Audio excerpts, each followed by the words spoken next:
मला काय माहिती आता काय काढलं ते त्यांना विचारायचं. तुम्हाला पूर्वकल्पना दिली होती? असं आहे की 7-8 दिवसापूर्वी जे आहे त्यांनी मला म्हटलं की तुम्ही राज्यसभेवर जायचं, तुम्ही आता जा राज्यसभेत. त्यावेळेला मला राज्यसभेवर जायचं होतं. कधी? आधी अगोदर सातारला जी जागा दिली त्यावेळेला. तर त्यावेळेला का त्यांनी ती दिली नाही. मला सांगितलं की नाही, तुम्हाला लढायला पाहिजे, तुमच्याशिवाय येवणार नाही, आणि तुम्ही लढत असलात तर मग अधिक पार्टीला जोम येईल, जोमानं पार्टी आपली पुढे जाईल. म्हटलं ठीक आहे, मी लढलो आणि माझ्या मतदारसंघ जे आहे लासलगाव येवला, त्यातल्या लोकांच्या आशीर्वादाने मी चांगल्या मताने निवडून सुद्धा आलो.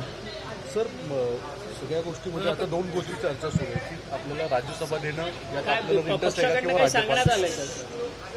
असं आहे ना, आता काय होतं, मी त्यावेळेला त्यांना सांगितलं मला ताबडतोब का मी जाऊ शकत नाही. माझ्या मतदारसंघाच्या मतदारांबरोबर ती प्रतारणा ठरेल, त्यांचा तो विश्वासघात ठरेल. कारण राज्यसभेवर जायचं तर मला विधानसभेचा ताबडतोब राजीनामा द्यावा लागेल. तर ते माझ्या लोकांना काय दुःखदायक आहे. ते कदाचित रागवणार, पण निश्चितपणे मी म्हणजे त्यांच्याशी प्रतारणा करू शकत नाही. आणि ज्यांनी मला जीवापाड प्रेम दिलं त्या मतदारसंघामध्ये मी असं वागणार नाही. ही ऑफर तुम्ही स्वीकारणार नाही का मग राज्यसभेची?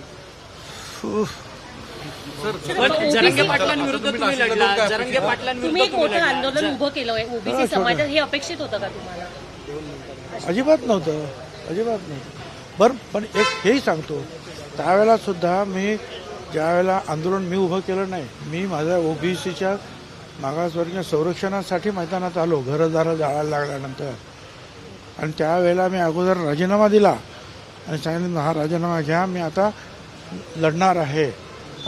आणि मग जे कोणी चुकीचं असेल त्यांच्याविरुद्ध बोलणार आहे. त्यांनी सांगितलं की नाही, तुम्ही आता त्या राजीनाम्याबद्दल काही चर्चा करू नका. म्हटलं ठीक आहे. आणि मी तुम्ही पाहिलं की हाऊसमध्ये सुद्धा दोन्ही बाजूचे लोक माझ्या अंगावर येत असताना सुद्धा मी माझी बाजू ठणकावून कायद्याची जे काही जजमेंट्स आहेत ते घेऊन मांडली. आणि आपण पाहिलं की मी पूर्णपणे जे आहे त्या लढ्यात उतरलो. आता त्याच्यानंतर एक आहे की त्याचा फायदा नक्कीच जो आहे लाडकी बहीण आणि ओबीसी या घटकांचा फायदा महायुतीला एवढं मोठं यश मिळण्यामध्ये नक्की झालेला आहे असं लोकसुद्धा म्हणतात.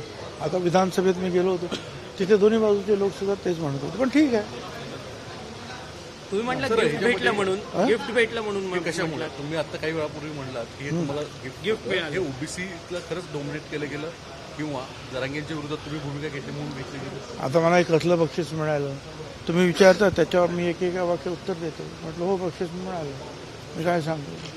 तुम्हाला तुमच्याशी चर्चा अजित पवार किंवा प्रफुल्लभाईंनी कुठलीच केली गेली? मी तुम्हाला सांगितलं 8 दिवसापूर्वी त्यावेळेला मी ते प्रपोजल पूर्णपणे नाकारलं आणि सांगितलं मी आता माझा विधानसभा पदाचा राजीनामा देऊ शकत नाही.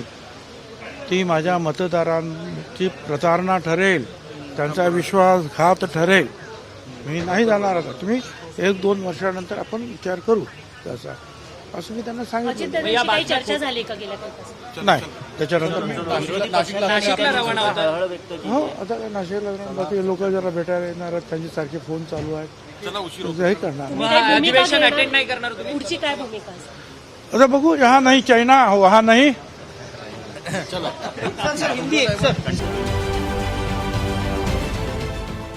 देश विदेशातील प्रत्येक घडामोडींचे लाईव्ह अपडेट मिळवण्यासाठी आता साम टीव्हीच्या सर्व सोशल मीडिया प्लॅटफॉर्मला लाईक, फॉलो आणि सबस्क्राईब करा.